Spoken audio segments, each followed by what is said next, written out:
Hello and welcome to the UFC conference call. As a reminder, today's conference is being recorded. At this time, for opening remarks and introductions, I would like to turn the conference over to Dave Schaller. Please go ahead. Thanks, Robert. Hello, everyone, and welcome to the UFC on Fox media conference call. UFC on Fox takes place live on Saturday, December 8th from the sold-out H.E.A.T Arena in Seattle. The fight airs live on Fox at 8 p.m. Eastern and 5 p.m. Pacific. Preliminary fights will air live on FX beginning at 5 p.m. Eastern, 2 p.m. Pacific, and fans can also catch Friday's weigh-in live on Fuel TV at 7 p.m. Eastern, 4 p.m. Pacific. At the end of today's call, I'll run through the schedule of Fight Week activities in Seattle. And just a quick reminder, tickets are on sale for our next Fox event in Chicago on January 26th. They go on sale this Friday. And UFC 156, which is Super Bowl weekend here in Vegas, that's also on sale this Friday. Today's media call is going to feature Ben Henderson, the UFC lightweight champion, challenger Nate Diaz, former two-division UFC champion BJ Penn, and rising welterweight star Rory McDonald. Also on the call will be UFC President Dana White, and joining us shortly will be Fox Sports Media Group President Eric Shanks. At this time, I'll turn it over to Dana. Good morning, everybody. Sorry we're late. We're trying to track down Shogun and Gustafsson, so they'll pop in here at any moment, we hope. Who's got the first question?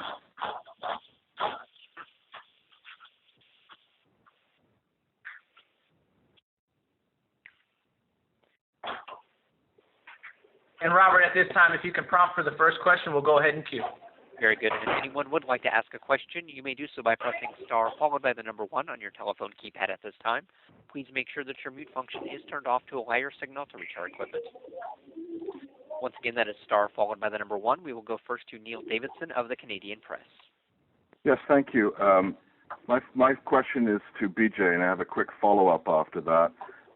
It's been said that you had expressed the interest in fighting Rory McDonald. Can you tell us what convinced you to come back to fighting after you seemed to have called it quits in the cage, and why was McDonald the opponent you wanted? Can you hear me? Can you hear me, Neil? Yes, go ahead. Okay. Yeah, I was just kind of hanging out. It started to itch that I wanted to fight again. Better than staying home, sitting on the couch, and I realized I can't do this forever, so I might as well make the most of it I can. And as far as fighting with Rory, I think he's a great opponent. He's an up-and-comer. He's one of the top guys. Everybody says he's going to be a champion soon, so, and ending up fighting with somebody like Rory, it wasn't a tough decision. And then I've said in a couple other interviews, I'd like to have a fight with Team TriStar again. They're a great team. They've got a lot of champions in their club, and I just think it's a great fight all around. And if I could just follow up, BJ, there was a Twitter exchange between you and Rory where you responded to a picture of him and you made reference to acne on his back. You've asked him to take the random drug tests. Do you feel that he's doing something he shouldn't? I'm not going to sit here and get into that with everybody right now. I'm sure there are people in all sports that bend the rules, but I'm not going to sit here and point the finger. But as far as the doping and that's concerned, I realize that it's a painstaking thing for the UFC, and I don't want to put them through that. They've got their own way that they take care of their things. But I wanted to do if I was going to make a comeback, I want to make it as safe as I can for when I step in the ring, and that's all that this was about. I'm not pointing the finger. I'm not saying, Rory, you do steroids or anything like that. It has nothing to do with any of that. I'm just protecting my own butt. Okay, thank you. Hey, everyone. Eric Shanks is on the line. Hey, Eric. Hey, guys. Right, and we will now go to our next question that comes from Mark Francescuti of Dallas Morning News. Hi, Dana. Can you give us an update on the St. Pierre Silva fight that you're trying to put together and what roadblocks remain in choosing a venue? Folks, especially here in Dallas, Fort Worth, are excited to hear about the details. I don't have any details on that yet. I don't have any details on GSP Anderson Silva. have you talked to any of the venues about hosting a big fight? And how early do you have to plan an event like that for a venue? George St. Pierre went on vacation. He hasn't even back yet from vacation after the fight, so we haven't even talked to him. Haven't talked to anybody yet.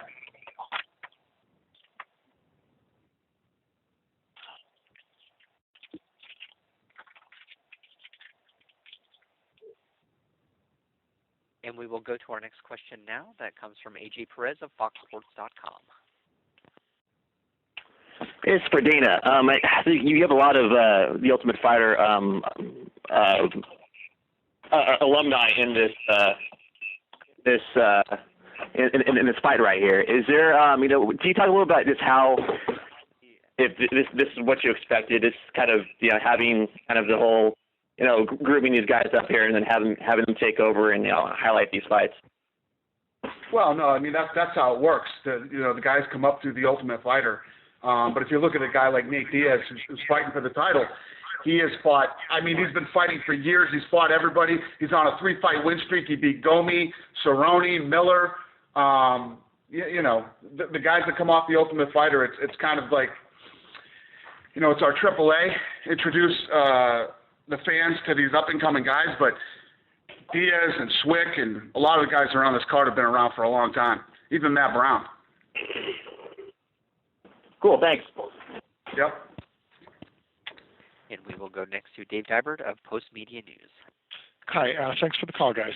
This is for Eric and Dana. There have been, more reports recently about a Fox Sports 1 getting closer to becoming reality. Potentially, how much of a factor would UFC broadcasting be on a channel like that? And there, in one of the recent reports, it said August, I think, was a timeline for launch. Is that report accurate? I guess that one would probably be for Eric. Yeah, that's an Eric question. Yeah. The same question kind of gets the same answer from us. We're not looking to announce anything today or in the near future. We continue to look at options. We have a lot of great network properties, but regardless of what individual channels are called, the UFC, the plans are, and we've talked to Dana and Lorenzo, while we were setting up this deal, the UFC is going to play a huge role both on the broadcast network and national cable with Fox and Fox Sports going forward. So no matter what channel configurations look like within the Fox Sports Media Group, the UFC is going to play a bigger and bigger role as time goes on. Okay. Dana, you would, after Montreal, you had intimated perhaps that bigger things, I forget how you worded it, but bigger, longer things might be coming with Fox. I said we're working on a lot of new things right now. We're going to shake up the industry again, just like we have, over the last 13 years with all the new stuff we're working on. And we've been out, we've been in network deals. I've been talking to networks forever. These are the guys I want to be with. These are the guys I want to be with forever. All right. Thanks very much, you guys. That's very sweet, Dana. And we will take our next question from Damon Martin of MMAweekly.com. First question is for Benson Henderson. Benson, obviously 2 title defenses in. You've had a lot of questions about the way you beat Frankie Edgar and those fights in particular. Do you feel like there's a certain statement you need to make in a fight with Nate Diaz to really be dominant or go out and finish a guy like this to kind of solidify your place as champion? Well, I think the first 2 Frankie fights, the first one was close, and everyone was hoping that the second one wouldn't be as close, be more decisive. But, sadly, the second one was even closer than the first one. It is what it is. But as far as, me facing Nate and how I got to win against Nate, I'm just trying to get a W. I'm trying to get my hand raised. However I can get it. He slips on banana peel, I'll take it. You know, if it's a decisive victory, I'll take it. If it's a closer, razor-thin decision, even closer than the second Frankie fight, I'll take that too. You know, getting a W is not easy to come by in the UFC, going against, you know, the best guys literally on the planet. I'll take it any way I can get it. That being said, you know, I always fight, you know, I think all the fighters on the line, we all fight to end fights and to be as decisive as possible. But sometimes, you know, when you're fighting the best guys on the planet, you just can't make it as easy as that. You can't make it super decisive. The guys you're fighting, it'd be kind of offensive, I think, if I just said, oh, yeah, I'm going to go in there, I'm going to knock out Nate Diaz, no problem. Like, no, I'm not going to say that. Nate Diaz is tough. He's darn tough. And, you know, I'm going to go out there and do my best and try and get my hand raised any way possible. But we all fight to end fights. We all fight to put guys away. That being said, the other guy doesn't exactly let it sometimes. And a question for BJ Penn. BJ, you talked about, you know, why you came back and the reason for, you know, making your return. But do you have any long-term goals? Is it all based on this fight, and then you'll kind of see the future after that? Because I know you've always been a guy that kind of takes things one fight at a time. Is it the same approach with this one, or do you feel like, you know, you've kind of got long-term plans for more than just this fight? Yeah, you know, I'm just focusing on this fight. I got no more plans after this. And once I do have any plan, I'll call Dana and we'll talk from that point. But I got no plans after December 8th. My whole life is just into that. And one question for Dana and maybe Eric Shanks as well. This fight was the first title fight that you put on the UFC on Fox card since the original show, and you're doing that again with John Dodson, Demetrius Johnson. Was there a strategic idea? I mean, did the idea of putting more title fights on Fox, or was this just the way things worked out, or how did that come about? The strategic idea is to put the best fights we could possibly put on Fox. You know, you guys know what the last year and a half has been like. It's tough. It's tough to keep a card together. What do we got? Like a week and a half to go. I want to say to all the guys on the phone, tone your training down a little bit. Let's not get anybody injured this last week and a half. But it's always our intention to put on the best fights on Fox, on pay-per-view, on FX, on Fuel. I mean, we're always trying to put on the best fights we can possibly do. As far as title fights, this is the way it lined up. And the same thing with the Johnson fight. I've always believed that, you know, you showcase these guys on, at the end of the day, we're a pay-per-view company. You showcase these guys on free television, and, you know, it helps build the sport.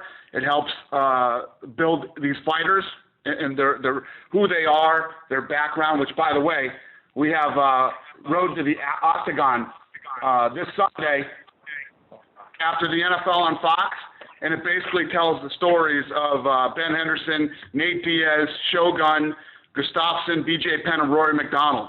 So after the NFL this Sunday, Road to the Octagon on Fox, on Big Fox. Awesome. Thanks a lot, guys. Yep. And we will take our next question from Mike Straka of Fight TV. Hey, I got two questions. One for Nate first, and then one for BJ. Nate, how do you characterize this fight? You know, a lot of times people say, we'll characterize the Diaz brothers as people who don't really care about titles and belts. But how do you characterize this title fight for Nate Diaz?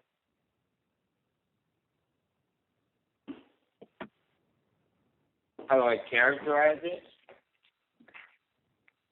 Yeah, how do you describe it? I mean, would you say that you've dreamt of this moment where you're fighting for the UFC belt, or is this just another fight for you?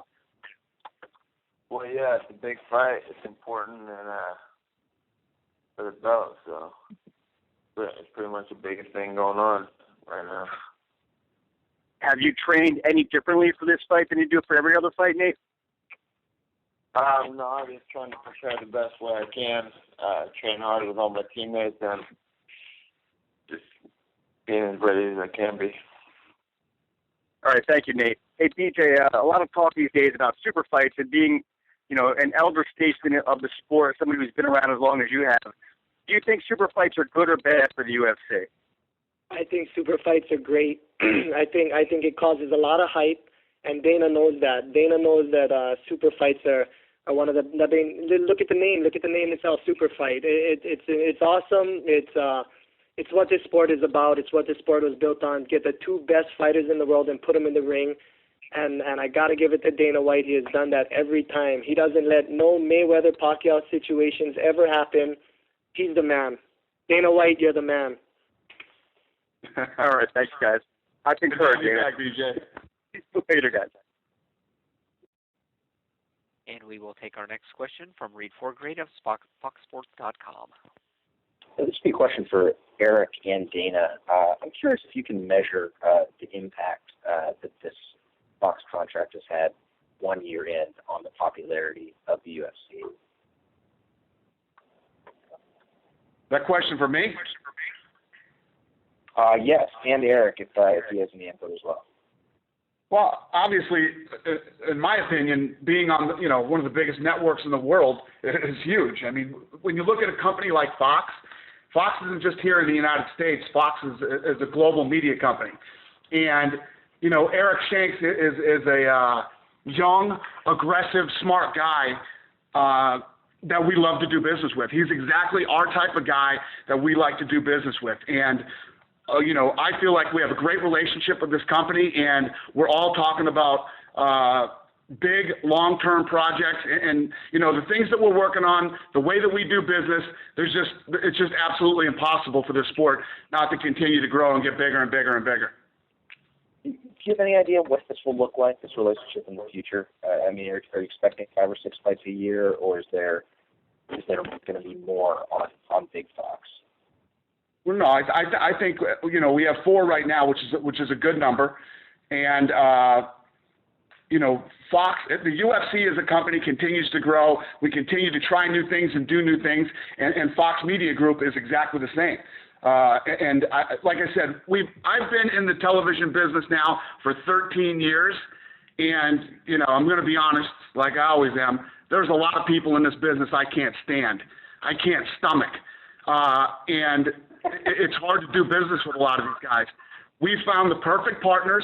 We love the relationship with these guys. We love this company, and like I said, this is a group of guys we want to be with forever.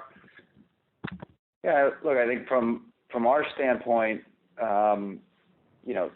we knew that this relationship is going to grow and get bigger every year. The first year was really to get kind of the mainstream advertiser base behind it, and also promote the UFC with in the likes of NFL and Major League Baseball and college football, and make it part of a big Fox Sports portfolio.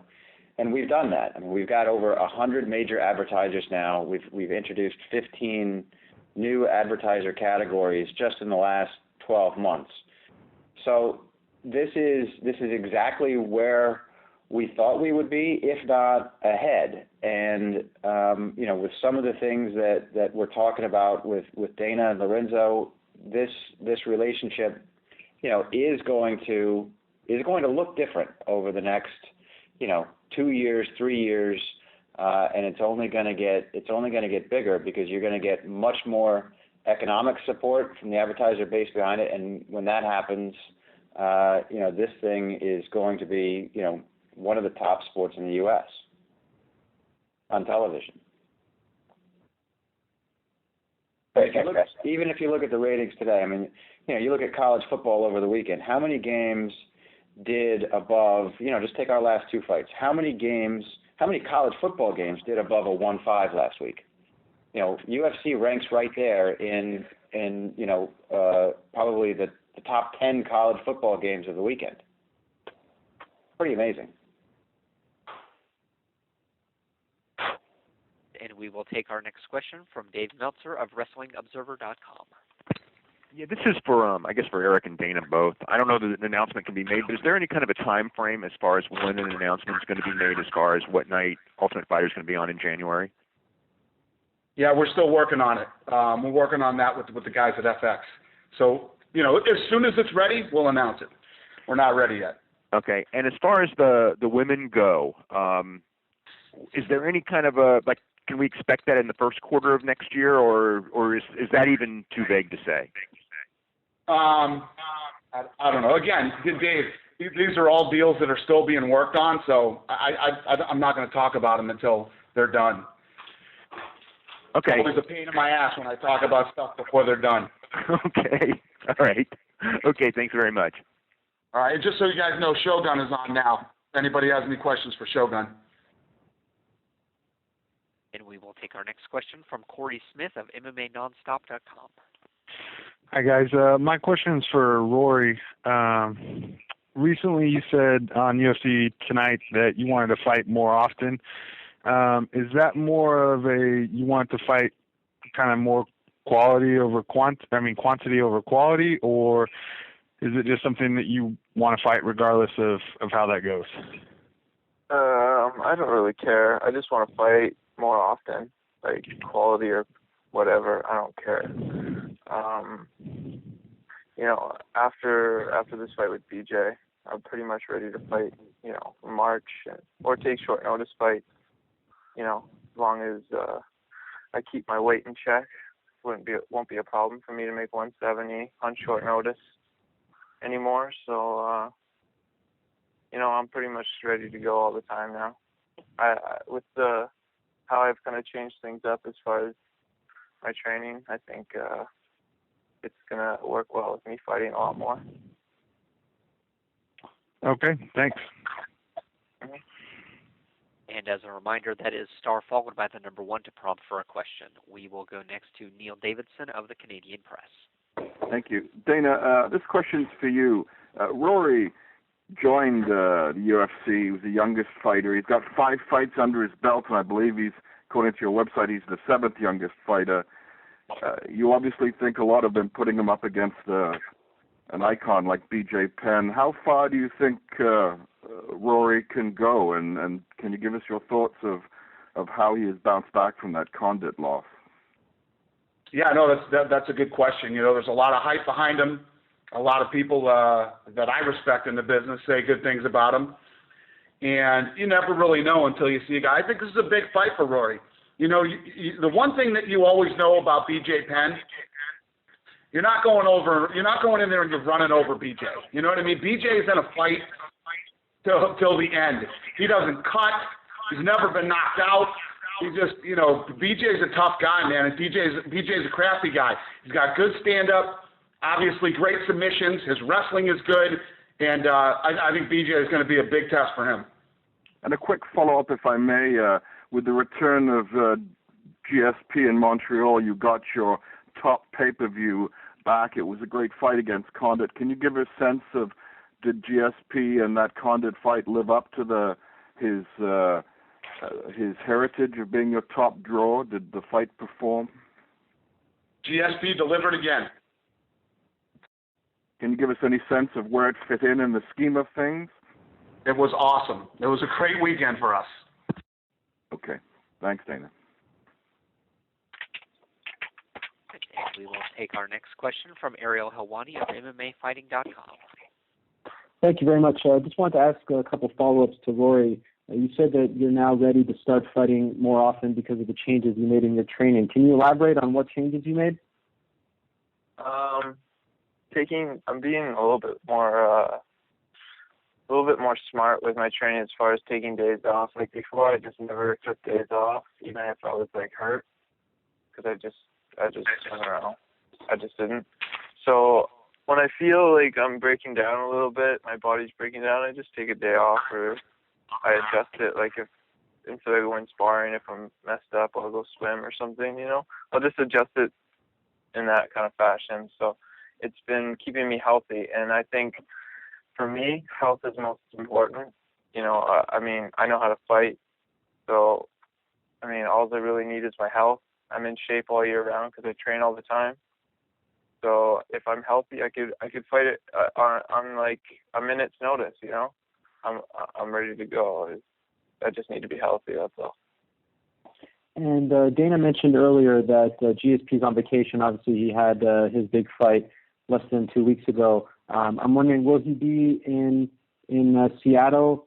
Obviously he knows BJ fought him twice. Will he be in your corner, or will he be traveling there to help you as the fight approaches?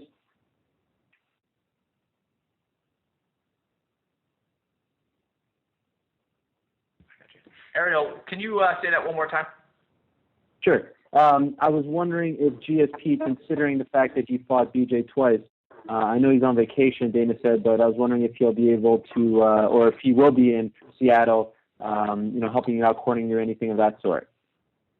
No, I don't think so.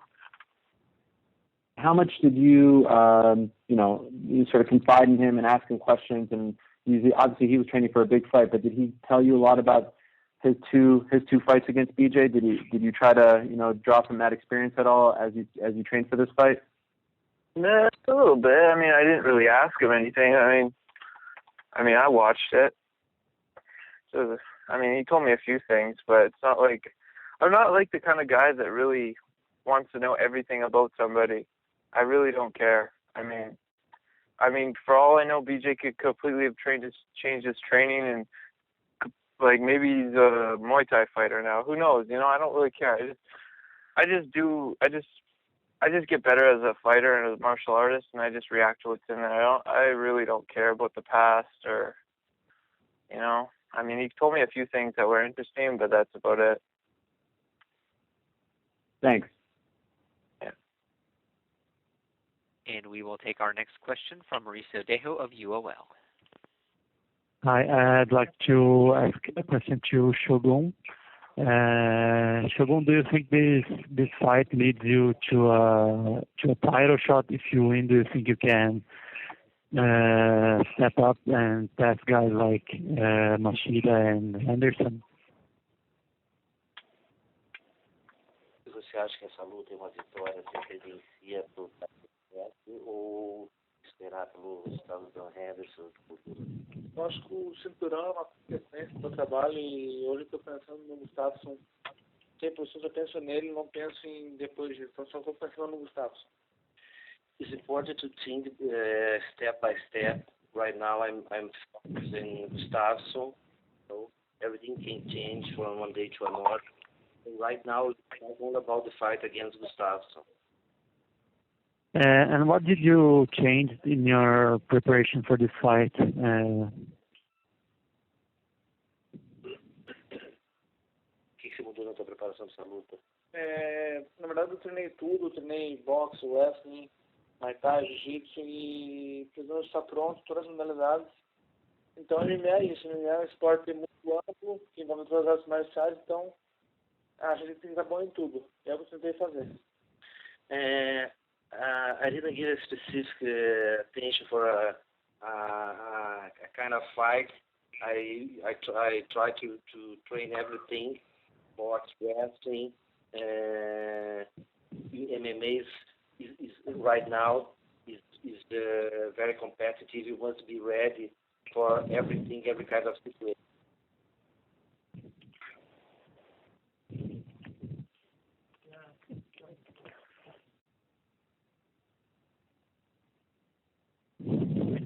And we will now go to our next question. That comes from AJ Perez of FoxSports.com.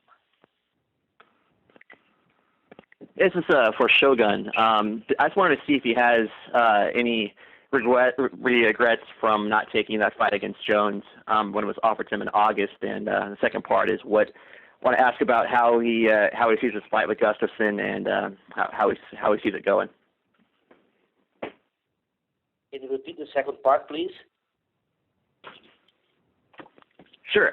How he sees the fight going for this next one coming up. Eu vou repetir essa luta com o Jones em agosto. E como é que você vê o desenrolar dessa luta do Gustafsson? Não me arrependi porque eu tinha pouco tempo de treinamento, total. Então não tinha tempo. E essa do Gustafsson foi uma luta que eu soube muito tempo antes, pude treinar certinho, fiz meu camp perfeito. Então tinha uma grande diferença. E eu deixei para você bem claro, se tivesse 6 semanas, eu aceitaria a luta com o John Jones. Como eu tinha só 2, não pude aceitar. Como é que você vê o desenrolar dessa luta com o Gustafsson? É uma luta que o Gustafsson é um trocador, eu também. Então, com certeza, vai ser uma luta para agradar todos os fãs aí que gostam de porrada. Okay. The first question is that I was totally off at when the UFC invited me to fight against Jones, Everybody knew that I was off. It was 2 weeks after my fight against Vera. So I accept the fight. I told to Lorenzo that I just need 6 weeks, but Lorenzo explaining there is not enough time. There's a lot of things involved in the event. So they offered me just 2 weeks, and wasn't enough time to make a good preparation. Right now, I made a wonderful camp for the Gustafsson fight. Everything's running okay. The schedule, no changes, no injuries.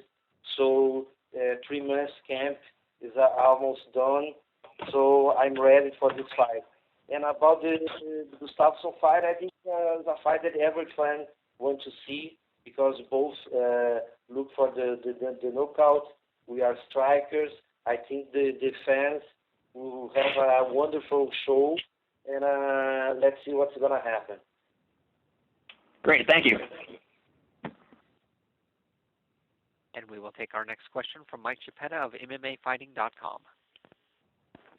My first question is for BJ Penn, please. BJ, you obviously draw a lot of different reactions from fans and from people who watch. You have a very loyal fan base, people who believe in you. You also have people who doubt what you can do at this stage of your career.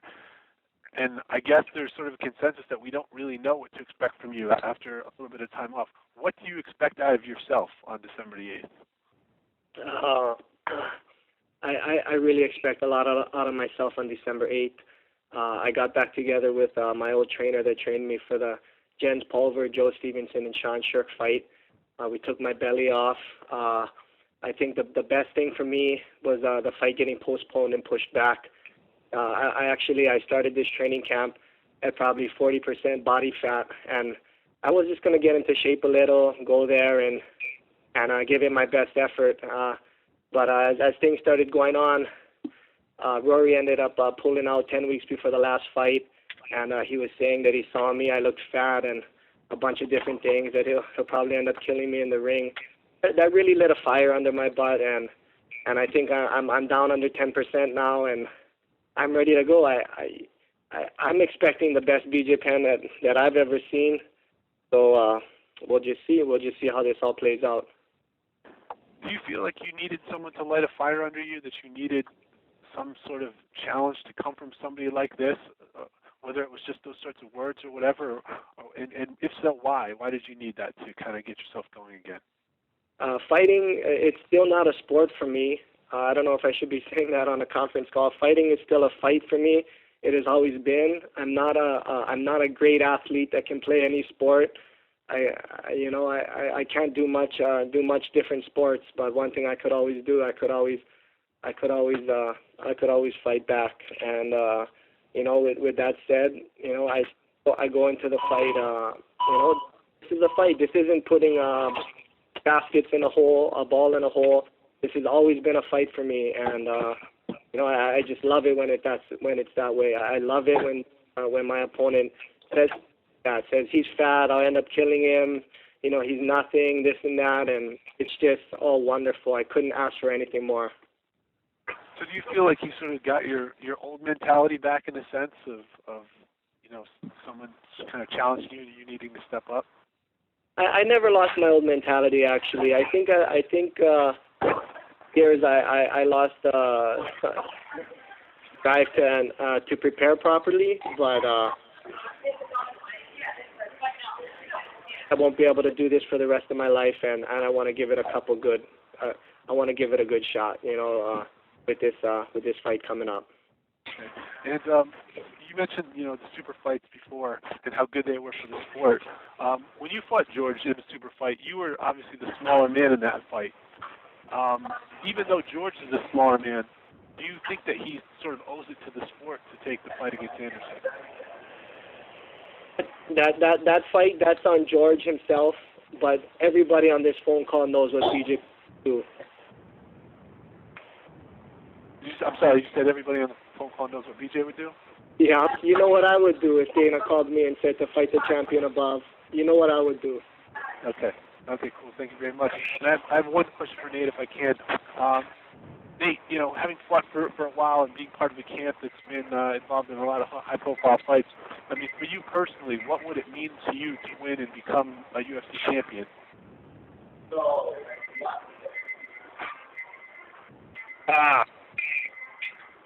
That question for me? Yes. I think it'd be good because my whole team's been champion somewhere down the line. I don't know, maybe it's my turn. It's something like that and represent my team. Okay, thank you guys. I appreciate the time. And we will take our next question from Steven Maroka of MMAJunkie.com. Hey, is Alexander still on the line? No, he's not on the line. We got Shogun. Oh, okay. Well, I guess I'll go to you, Dana, and maybe see if we can test you a little bit more. I know you're hesitant to give out a solid number, but with GSP's performance at UFC 154, can you say whether it was over 500,000 or under 500,000 pay-per-view buys for the event? It was a good show. The king of pay-per-view is back. Let's put it that way. All right. Just thought I'd give it a shot. What would you consider a ratings win for UFC on Fox 5? The last show did 2.4. What would you consider a ratings win? That's an Eric Shanks question. Okay. Yeah, we don't do as much as we would love to, and it's fun. We don't do ratings. We don't do ratings projections. It's not a game that we like to play. What I will tell you is that the demographic makeup, no matter what the rating, the demographic makeup of these fights is off the charts, and this one will be as well. Do you anticipate there will still be four big Fox events for next year?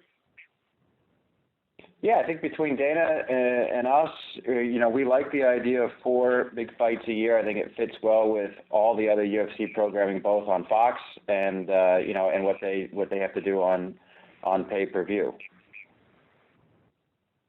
Okay, thanks very much, guys. Thank you. And we will take our next question from Kieran Bryant of MMA H.E.A.T. Hey, everybody. You said Alex is not on the call yet. He didn't get on, right? No, we tried to get him, but we couldn't find him. Okay, all right, thanks. Well, then my question is for BJ, and maybe you touched on this a little bit, but just that I wonder how much you think about your legacy. I know you would fight anybody at any time, basically what you were just saying about if Dana called for you to fight the next champ up. I'm just curious, people speak of you in such high regard, and I wonder if that even factors into what you do and the decisions you make. I'm just curious how you respond to all that adoration you get from the fans. You know what? I actually texted Dana a couple months ago, and I told Dana, I said, Dana, I watch all these interviews and all these people talking, and no one says my name when they talk about the greatest fighters anymore, and I really don't like that. It really bothers me, and I know it's my fault. I know I'm the reason why people don't talk about me when they talk about GSP or Anderson Silva. My name was always in the mix. It's never in the mix anymore. And I told Dana I got a real problem with that. And that was actually a big part of my motivation to come back and strong and do a good fight here on December 8th. As far as you talking about people saying they admire me and different things, I want to thank all those people. Even Benson Henderson always comes up and praises me for what I've done over the years and gives me kind words, but everything is current. I'm a glass half empty kind of guy. Everything is current, and I don't want to just be known. Oh, he was good back in the day. I want to be known as one of the best. Also, with that said, I don't want to sit here and sound like I want more admiration because you just said a lot of people admire me, but I still think I have some left to accomplish. Okay, great, very well. Thank you so much. Thank you, Karen. All right, and we will go next to Bo Touré of Sports Myriad. Hi, Nate. When you left the Ultimate Fighter on the finale, I believe you said you didn't recommend staying in the house, and you did seem to enjoy it there. What would you say to someone who's considering going on the show today? Would you recommend it today? I think if you're not in the UFC already, it's definitely a good shortcut. the way to go about it. But as far as not recommending it, I don't mean that. I meant like sitting in a damn house with 16 dudes. They got fight. And you know, the Ultimate Fighter house. Yeah.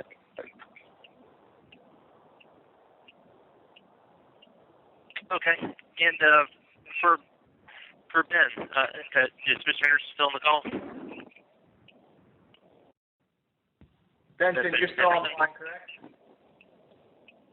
Ben? Yeah, I'm here. Okay, yeah, I want to ask basically, looking through your past record, you've got fight of the year, fight of the year, fight of the night, fight of the night, fight of the night, and UFC Lightweight Championship, which a lot of great fighters have held. And I think, we've gone through about 50 minutes of this conference call. You've had, I think, one question. What do you think you need to do to get the media to pay more attention to you? I don't think I really need to do a whole lot. I think I just need to continue doing what I'm doing. It's all a process. Life is a process. You want to, raise good kids. It doesn't happen in one day. You want to be a great fighter. It doesn't happen overnight. You want to be the best MMA promoter in the history of all MMA promoters. You want to build your company up. You don't build your company up. You don't buy a company and then build it up out of nowhere and all of a sudden it's the biggest organization ever. It takes time. You got to lay the groundwork, stay on that grind, stay at it, and then eventually, you get those big, huge national deals with the national TV stations that are seen worldwide. But it's just a matter of staying on the grind, keep doing what I'm doing, and eventually, if I keep on winning and keep putting the work in, then everything else falls into place. Something I try to be too worried about, trying to think about too much, but just stay plugging away. I got big shoes to fill. If I do want to be one of the greatest flyweights of all time, I have huge shoes to fill, and I'm excited to get that chance. All right, thanks a lot. All right, we'll take one more question. And that question will come from Ariel Helwani of MMAfighting.com. Thank you. Just had two quick follow-ups for Eric Shanks. Is he still there? Yeah, Ariel.